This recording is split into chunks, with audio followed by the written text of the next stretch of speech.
Cric-crac, l'histoire est hors du sac.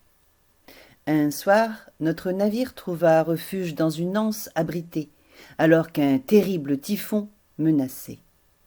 Je descendis à terre et aperçus, au-delà des ombres de la jungle, les formes de quelques toits. Un village était là. Je partis à pied en espérant trouver là-bas des vivres, du poisson ou de la viande, et surtout du lait de buffle.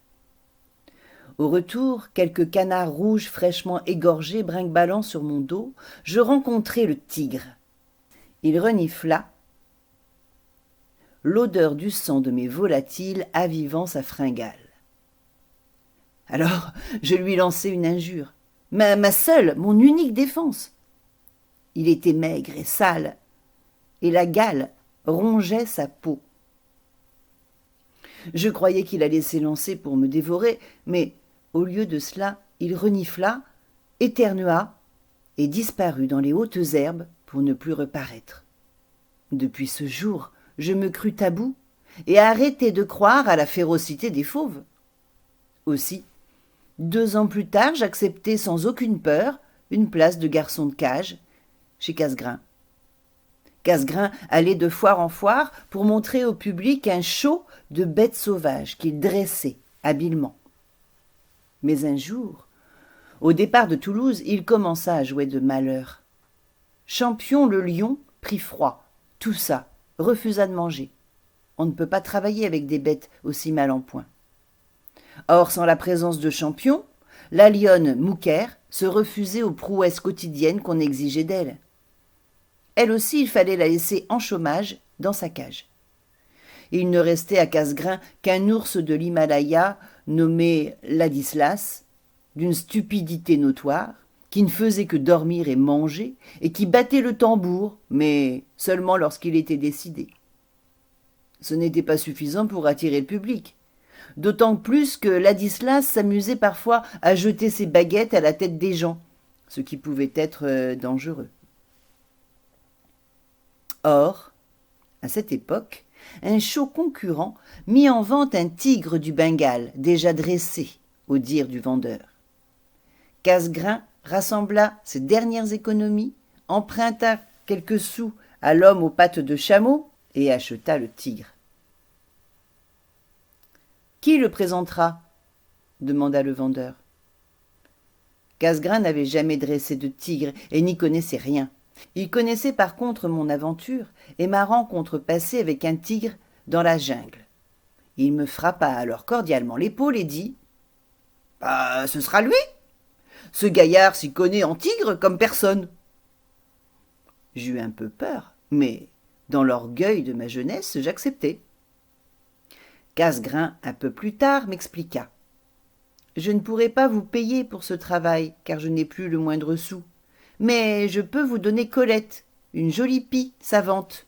Elle parle comme une concierge, et vous pourrez toujours la revendre un jour à quelqu'un en mal de compagnie. » C'est ainsi que je devins le propriétaire de Colette, une pie bavarde, querelleuse et voleuse, mais amusante en diable. Malgré son mauvais caractère, nous devinrent les meilleurs amis du monde, au bout de 2 jours. À Cahors, l'affiche promettait le terrible tigre Fakir, et la tente de notre cirque fut bientôt remplie. Le public applaudit les petits chiens savants, le numéro de coq sautillant sur un air de gigue, et le vieux chimpanzé qui fumait la pipe en faisant une réussite aux cartes. Mais ils attendaient tous le numéro du tigre. Enfin, Fakir entra en scène. Il était énorme. Sa robe de feu rayée de noir lui donnait un air de réelle majesté. Sous son front bas, moucheté d'argent, luisaient 2 immenses yeux de flammes vertes.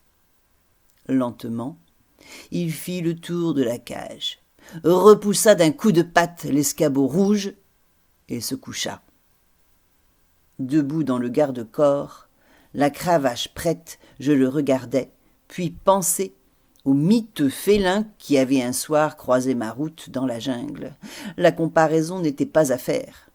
« En avant !» me souffla Casgrain, de derrière les barreaux, et soignez le numéro. Je poussai le portillon. J'étais dans la cage, face au géant. Il resta immobile, et je lus un éclair de stupeur dans ses formidables prunelles, une stupeur que je compris sur l'heure. Ne reconnaissant pas son dresseur habituel, il m'accueillit en ennemi. « Debout, Fakir !» Il s'aplatit contre le sol. Sa queue se mit à battre doucement le plancher. « Debout !» Ses yeux se fixèrent sur moi, effroyables. Une onde de fureur passa en frisson le long de son échine.